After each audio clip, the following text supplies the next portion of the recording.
It's unfortunate how a lot of the industry is more reactive than proactive. You know, the phrase, these codes are written in blood. It's unfortunate it takes that, but we're here now. And again, like you said, the news is talking about it. It's tragic, but it's a good shine the light on, hey guys, we feel good when we are building owners too. We feel good, hey, we put in the system, but we still need to maintain these things properly.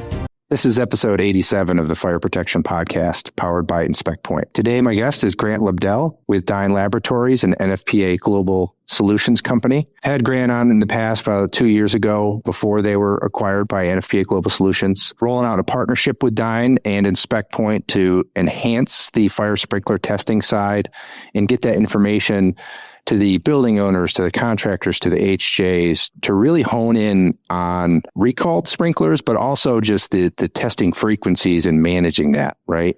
Over the summer, unfortunately, we had a really big tragedy in the New England area where 10 people perished because of sprinklers that didn't operate, and they were all part of those central O-ring recalls. So we kind of shed light on that, and unfortunate that's kind of pushes our industry forward when tragedies like this happen. So again, trying to power our data with Dyne, get heads tested back to the building owners so we can get things replaced or just know what our system's going to do. And inspection, testing, and maintenance. If you don't have that, these systems will not work. So again, great podcast, having Grant on, and excited to partner with them moving forward. Hope you enjoy. Thanks. Grant, what's up? How you doing? Hey, Drew. I didn't say what's happening this time because that's what I always say. No. Yeah. How you been? It's been a couple of years since we've had you on, and I know there's some rough things to talk about with some tragedies over the summer that I do want to highlight because that's kind of what happens in our fire protection industry that progress things. Mm-hmm. And then we got some great things to talk about with stuff that we have going on. So yeah, welcome again here. Thank you. Thanks for having me. So for people that didn't listen a couple of years ago, who is Grant? What are you involved with in the fire protection industry? And yeah, give us a little synopsis. Yeah, of course. Yeah. So I'm Grant Lobdell, the president of Dyne Fire Protection Labs.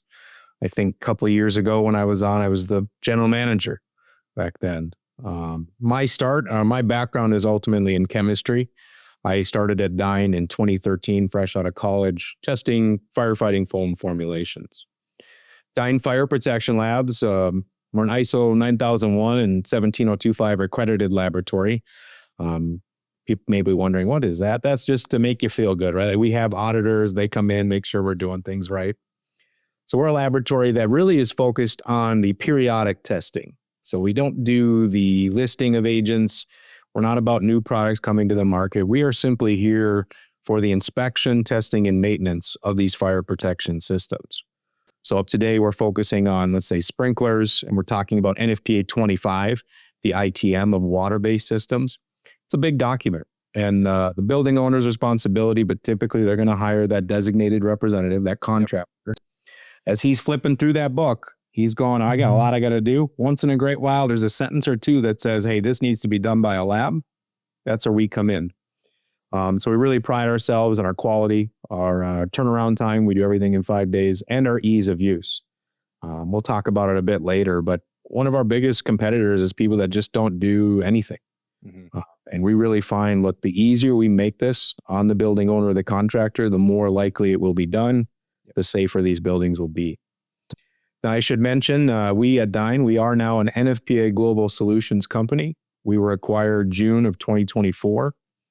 And I just briefly want to touch on that. I don't know how many people are aware of this new endeavor by NFPA. It's called NFPA Global Solutions.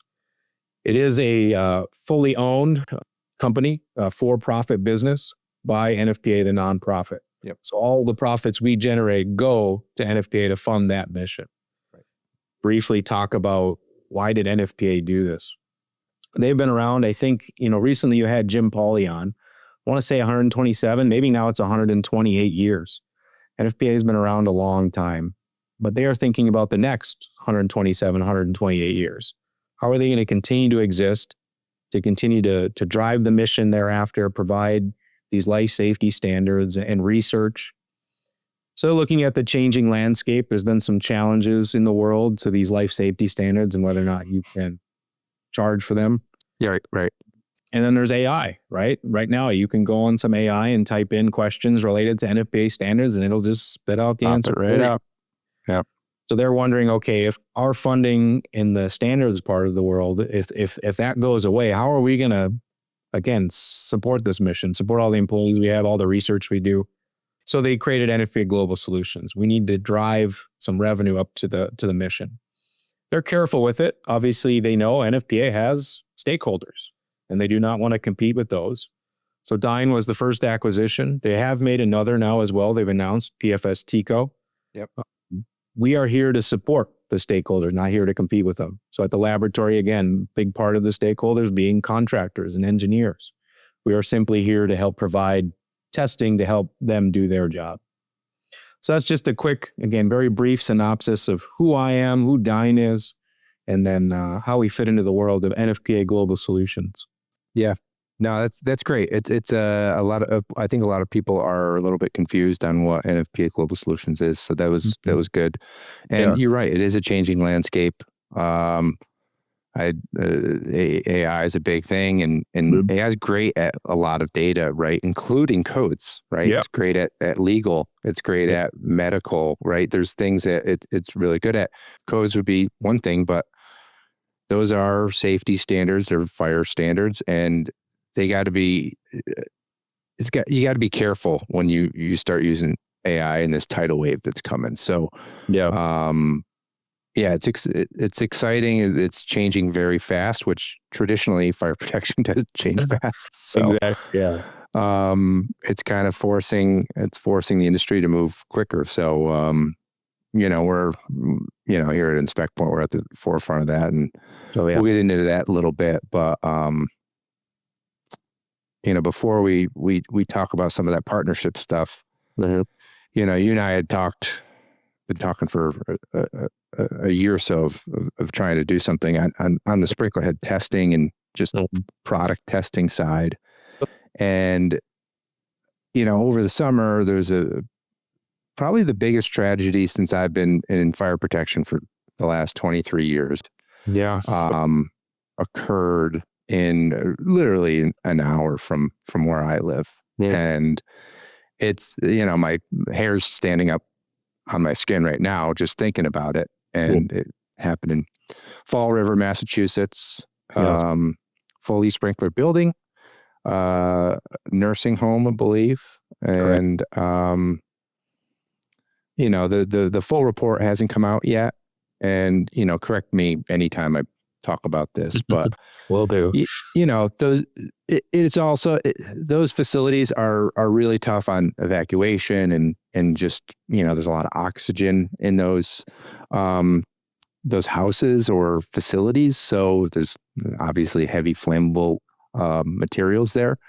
And that's why we have sprinklers, and that's why we have working fire alarm systems. But end up this, obviously something happened in one of the rooms, fully sprinkler building. The sprinklers did not work. They were the central recalled heads, the O-ring heads. There's a lot of different issues going on. The full report is not out yet, but the news, the Fall River Fire Department, the state fire marshal's office in Massachusetts has been all over this. So there's a lot of news on it, which is unfortunate, but also, hey, it's putting a light on it, right? Yeah, necessary. Again, to have, I think it's 10 individuals perish in a sprinklered building, I think is unheard of. And we can talk about why the fire had happened, like you bring up oxygen, but to focus on why did the sprinkler system not control that fire? How did 10 individuals perish? Again, the early indications are sprinklers didn't work. And looking at the sprinklers, well, they happen to be part of those recalls back in the 90s and early 2000s, that O-ring design. And, I take a deep sigh there because even today, Drew, we still see O-ring sprinklers come across our lab. That's crazy. Now, it's dwindling. So an O-ring sprinkler has not been listed, and it's got to be 15, maybe going on 20 years now at UL. So it's dwindling, but the frequency of that testing on quick response, especially dry, for a while, it was 10 years. So these, we should have worked through the marketing or through the market if they did the testing and we caught those at that time. Yeah. And that's part of what we'll talk later about how can we help make sure that testing gets done. But these O-rings, notorious failure rate, 50 to 70%. Wow. Will fail. It's just not a very good design. It was obviously a black eye in the industry for a little bit. We've since, the new Bellevue spring water seals have been great. Statistics are very good on the new designs. But yeah, unfortunate to hear that there was this sprinkler out there. Not only was it not ever tested, but that it had this O-ring design. There's lots of resources online. Have you ever heard the phrase, if it's flat, send it back? It's a crude way to say it, no, but it is a good way, an identifier. If it's flat, send it back, is if that water seal is flush with the frame, it probably has an O-ring design. The Interesting. The newer Bellevue designs are back in the day, the copper gaskets, little buttons. Yeah, they were cased. Yep. So it's not a foolproof way, but it's a good way when you're doing that annual floor-level inspection to at least trigger something in your mind. I should look into this. Is this a recall sprinkler? Yeah. Now, just to clarify, they were not recalled. And I worked at Tyco, Johnson Controls at the time, and it was a voluntary replacement program. Yes. Some fancy marketing to get out of recall. But, Tyco bought the Central name and all the great people and technology there. I know a lot of people, and the technology was great, right? They were coming out with different ideas left and right. And, with that black eye went that replacement program. And when I was a business development manager for Tyco at the time, there were companies that were replacing these left and right. And it was voluntary. Yes. Tyco had to pay, they paid for it, right? They paid the contractor cost and everything. So they were upfront, and obviously not everything got caught, but it should be caught in these NFPA 25 inspections. And I mean, if you're doing an appropriate sprinkler inspection per NFPA 25 or even lightly NFPA 25, you should be, it's a main question in chapter 5. Yes. Right? Yep. Sprinkler testing. Yep. It's in there is about a whole page devoted to it. Frequencies and how to test it. But yeah, you get back to Tyco too. They weren't the only ones with O-rings. Again, if you look up these guides, again, you can Google whatever search engine you like and just look up O-ring identification guide. Several manufacturers were in the 90s and 2000s. The O-ring was kind of the hottest. Hey, that's the new way we're going to do this water seal. Long term, obviously, it didn't work like we wanted. But yeah, by no means was it just the Central. If you see a Central sprinkler, that's O-ring. There are others out there too, which is why we need to be diligent about doing these inspections and testing. Send them off, make sure, even beyond the O-ring, just we walk into a building and right now I got a sprinkler above me. I feel pretty comfortable. It's going to control if there was a fire here or somewhere else, allow me time to get out, to evacuate, allow the firefighter come in and put out the fire. But these systems are only as good as you maintain them, right? You assume they're going to work. Same thing with extinguishers and other fire protection products. They better work when you need them. But to make sure, that's why we have these testing frequencies. That's why you said in chapter 5, it's a main highlight that we get these products tested. Now, it's not a every year kind of test. So I know that can kind of fall off the radar. We're very good at every month, every quarter, every year. But when we start talking about sprinklers, where, hey, it's after 10 years after install or 25 or even 50, then that it can fall off the radar. And then, so again, I'm not pointing fingers at anyone in particular, but I get it. There's a lot going on, a lot to do. And this is one of those tests, unfortunately, that's very infrequent and does get missed, unfortunately. Yeah. And if you're doing it, it's not going to, a monthly is more of a visual, quarterly doing some testing, but on an annual, you should be checking the head box, right? Yeah. And most of these systems have head boxes of what was installed or what is installed there. Mm-hmm. And, it's not required. The building owner doesn't have to test that, right? It's their obligation to test it, but it's that contractor bringing that to light to the building owner, right? Yeah. And I think that's what potentially got missed here is they didn't even bring it to light to that building owner that they were there, right? And so what? And I don't want to point blame at anybody, but that, obviously, if that was apparent, and I know Fall River, Massachusetts, their fire department has one of the they're on compliance engine, right, or one of those AHJ platforms to send all inspection reports and deficiencies up to. The fire department would have been notified, right, that either they weren't tested or they had these heads in there, and we have the ability now to do that. It's just, obviously, I think this is going to accelerate some of that regulation and just getting these heads, and not only heads, you got foam and antifreeze and all that too, right? Oh, yeah, just testing, inspection testing, and maintenance in general. Just shining a light on it. We've discussed this before. It's unfortunate how a lot of the industry is more reactive than proactive. The phrase, these codes are written in blood.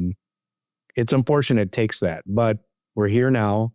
And again, like you said, the news is talking about it. It's tragic, but it's a good shine the light on, hey guys, we feel good when we are the building owners too. We feel good. Hey, we put in the system, but we still need to maintain these things properly.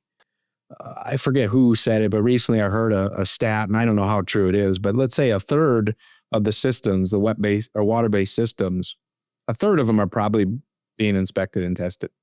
And a third of that is probably only being done right. So that there's a lot of systems out in the world that we need to make sure we take a look at. I'm sure you too on social media see all these horror stories of pipes not even connected, not even, attached to the system. Stories like that just blow your mind. But that's why we're out there. That's why contractors that are hopefully listening to this podcast are, that's why we do what we do. We're here to help save lives and property, make sure these systems, hopefully, again, you never need them, but if you do, they better work. Yeah. And I know some of these, Compliance Engine and Live and iRoll, specifically Compliance Engine, they put a stat out, and I think it was the city of Houston, which onboarded with them. There were so many systems that went uninspected. And after rolling that out, now they identified all these. Now, whether they're working or not, at least they identified them, right? Yeah, first step. Next step is to fix them. You got them. Yep. I understand too, there's a challenge in the industry, labor, right? And qualified, experienced technicians putting out in the field, getting to this. So it's a real challenge out there.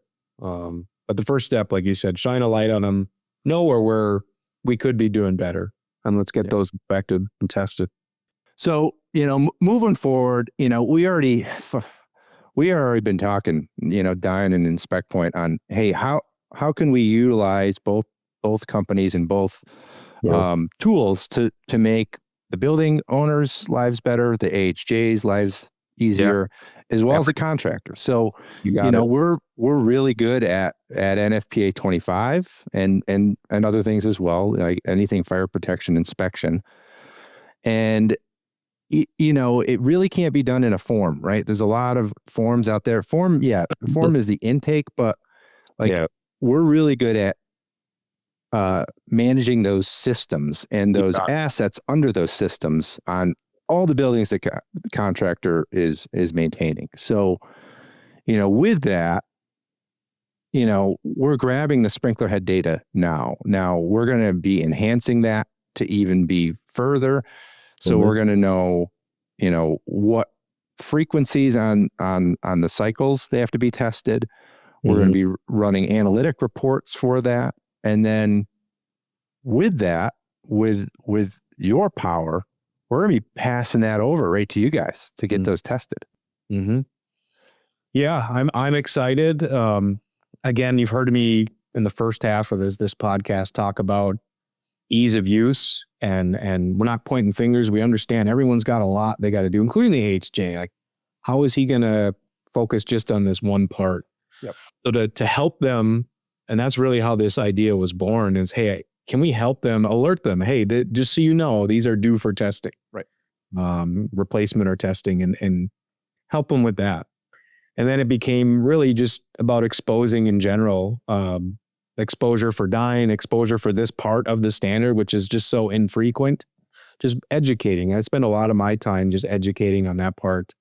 But then again, going back to ease of use, that's really the second half. One is exposure, but two, we're looking at Inspect Point's platform and how can we come to the industry together to make it easier? Because again, I just mentioned that stat and how many people aren't doing anything. Yep. And if it's onerous, if it's difficult to do, like it just unfortunately doesn't get done. Right. So the easier we can make it, if we can integrate into a platform such as Inspect Point, where contractors are just going to get an alert and then they can click a button and send it off to make it very easy. The more likely it is to be done, or the more easier it is, the more likely it will be done. So I'm very excited for our collaboration, our partnership to bring this to the market. It's very pressing now with Fall River and Gabriel House shining a light on it. But like you said, this is something that's been in the works for a while, and it's there to help the building owners, help the contractors, help the AHJs know what's coming up, what's due, and make it easy for them. Yeah, and I think it's timely too. With obviously you have the central heads. There's some other ones. I think Globe's got some heads out there from the late 90s, 2000s that have issues. Mm-hmm. We'll identify obviously those problem heads. I don't want to call them recalls because we've been saying recalls, but you know, we got to be careful there. So lawyers, voluntary replacement, whatever. Yeah. But with the quick response and fast response heads in commercial and definitely residential, like that's been a bigger thing in the last 20 to 30 years. And those cycles are coming due at this point, right? Well, let's talk about that too. Just it's an infrequent test, but the frequencies are all over the place. Yes. And that's where I spend a bulk of my time educating is, hey, what's the frequency? And they're not doing it on purpose, but unfortunately the frequency has changed. So dry sprinklers, if you're a jurisdiction on 2017, you might be 10 years. Yep. Every 10 years you're testing those. Then they moved it to 15. Then the next edition's 20. Why are they doing that? Again, not to make your life difficult. I think the committee, if we could, we would have them all on the same frequency. Right.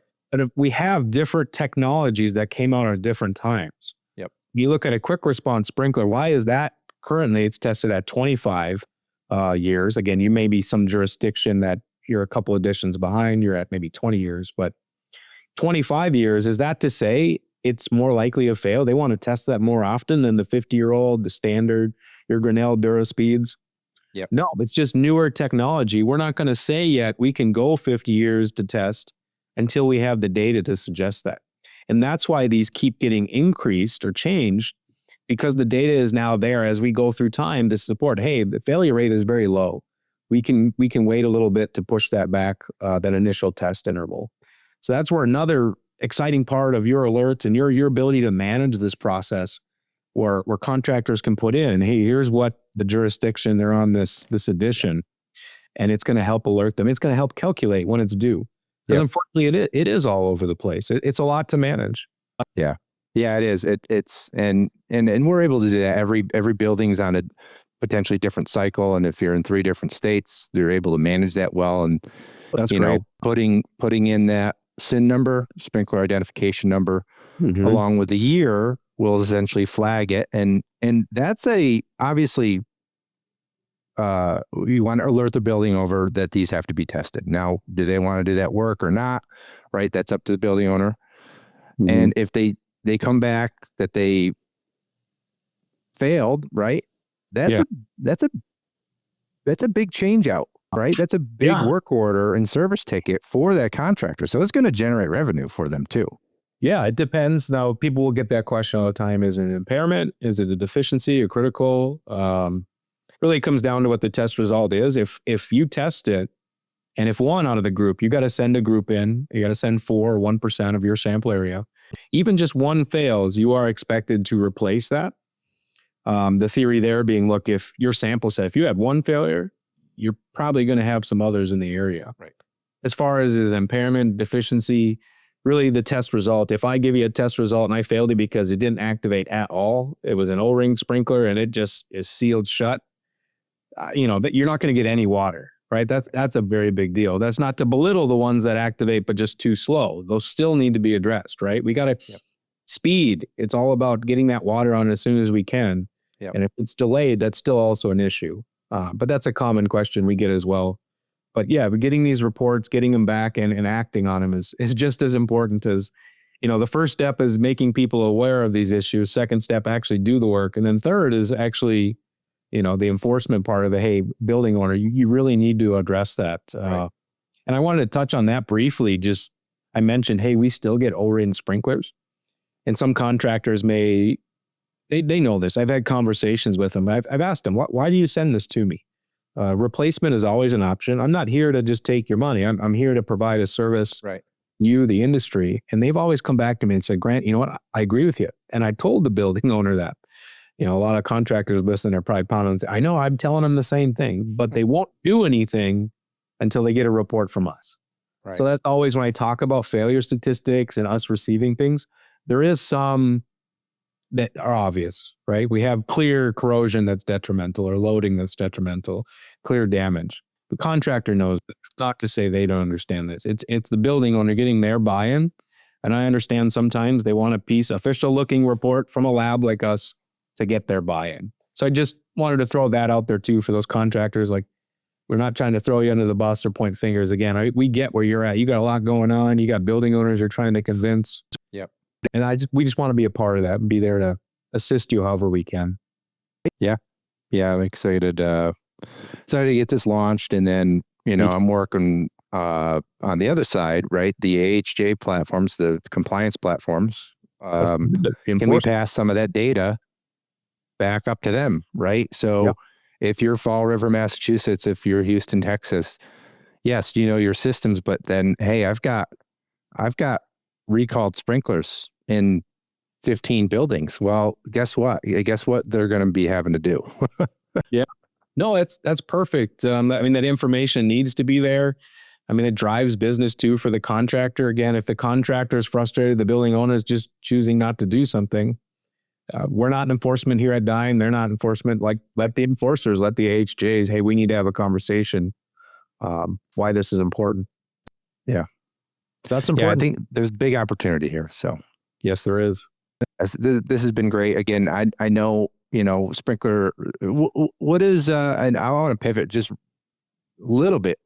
What have you been seeing in the foam side? I know there's, it was big, I don't know, 5 to 10, 7 years ago where, different states were changing out, mainly on the fire trucks of their foam with the PFAS and PFOA and all that. Yeah. And then we have the fixed systems of foam systems, which certain states had to be, I know here in Connecticut, they required it to be reported back to the state. Mm-hmm. So have you seen an uptick there, and what's going on with foam? Not necessarily an uptick or a downtick.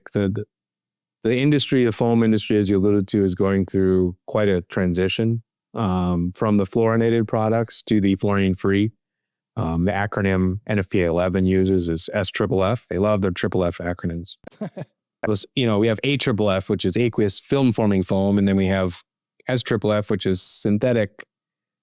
AFFF is aqueous film-forming foam, synthetic fluorine-free foam. So the triple Fs mean different things, but I didn't know they did that. Yeah, they love the triple F acronyms. But the industry going through this change. So you asked about, is there an uptick? It's slow, I would say. The industry had a transition just a couple of years ago. They went from a larger molecule of fluorine, a CA, to a smaller one.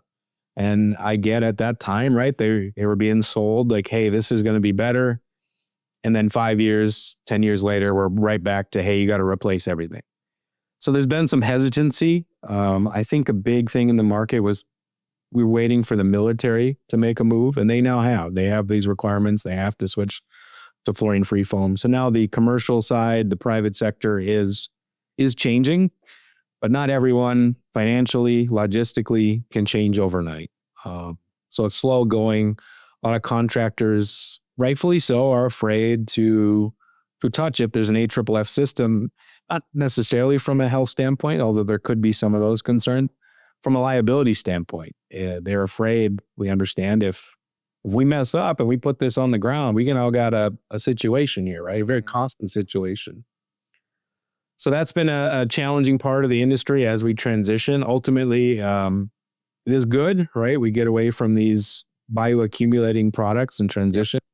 It's going to take time, but as you alluded to, we are here as we do transition to test those new products. Just like I mentioned with sprinklers, and as new products come to the industry, we obviously manufacturers are doing aging studies, but until it gets in the real world and we really get on the scale of, again, AFFF was advertised at a lifespan of 20 plus years. Right. If stored properly, I always put that in there. We need to really see this SFFF in the wild. It's more important than ever to test this SFFF because it's a new technology. So as we switch out, we're educating, look, this is newer technology. Really, you got to be on top of it before, but now really on top of it. Get this in, let's check it. When I hear environmentally friendly, that's great, right? It breaks down the environment. It may also break down in your tank, right? Yeah. There's a reason AFFF lasted so long, and there's a reason it was so powerful is it had these chemicals that didn't break down. Right. We just want to make sure those fluorine-free formulations, which are in the market, right? Every manufacturer, they have these products out there now, and people are switching. But it's been slow going. And I would just recommend as they do, let's make sure we keep an eye on it, get it tested. It's still the same requirement every year. So it's still an expectation out there. But again, telling people it's required, I like to give them why is it required. In this case, it's new tech. We want to make sure it's going to keep performing. And you no longer have that fluorine at your back, right? We'd say with AFFFs, is there's two ways it kind of smothers it. It seals the fire from the oxygen. Yep. You have the fluorine layer, the fluorochemical forms a film. That's why it's doing that. And then you have the foam blanket. With these new fluorine-free foams, depending on the fuel, but they do not always form that film. So it's really, really important that foam blanket, what we test periodically, that expansion and drain time, it's very important we get that checked because that's now your only mechanism of suffocating that fire. Yeah. Yeah. It's a hot button issue right now. Yeah, the transition. Yeah, it's interesting, and it's like, is it effective on the fires? I know it's not, but like I won't get into the politics of that. But obviously how they test it, I would just say, they may test it at different application rates and things of that nature. If it's been listed, hey, it's passed the UL listing and it's been proven to work. But make sure you're very careful with those application rates and equipment. Make sure your equipment is listed. It's listed together, right? So you got your all listed. Yeah. Yes, exactly. You can't just, in some cases, I know manufacturers would love to be able to drop in replacement, but some of these formulations, especially early on, were very thick.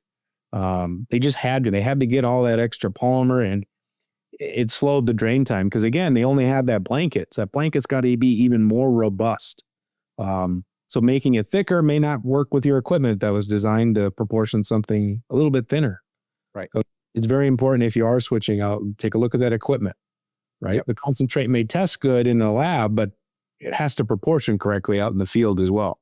Yeah. And I had a situation where one time it was a small little foam system, but it was one manufacturer foam, but then they went with a different valve, and then they went, and the valve is not much. It was more the discharge device wasn't listed with the foam. And I was like, yeah, most likely it's probably going to be fine, but it wasn't tested or listed that way. Yeah, so how you know exactly. And it's like it's a $20 sprinkler head. Come on, like what are you saving? Yeah, exactly. $5. I don't know. Yeah, so it's something to keep an eye on if you are listening and you are in that. I'm in that boat right now, let's say, and then make sure the equipment is listed with the product. Make sure we continue to do that yearly testing.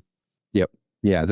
And get it over to those owners. And I think that's obviously back to the Fall River fires. Where not pointing blame here, but just pointing out the facts. And the full investigation is not out yet, but the sprinklers didn't go off. They were the central O-rings, and the inspections were happening, but those inspections didn't have data about what heads were there, it is required per 25. Yeah. And that's where I'm excited with our partnership here. Let's see if we can help them. Again, I get it. They got a lot going on. Yeah. Let's see if we can help alert them, make it easier on them. Yeah, this is great, Grant. This is great to kick this off, and you'll see more by the end of the year with how this workflow is going to go, and excited to put a solution out there to a problem in the industry. Yes, same here. Thanks for having me, Drew. Yeah, we'll talk soon. Yeah, I appreciate it. See you.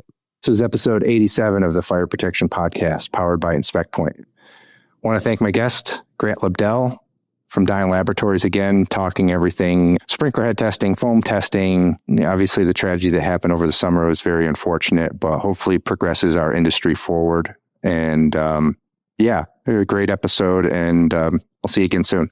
Thanks.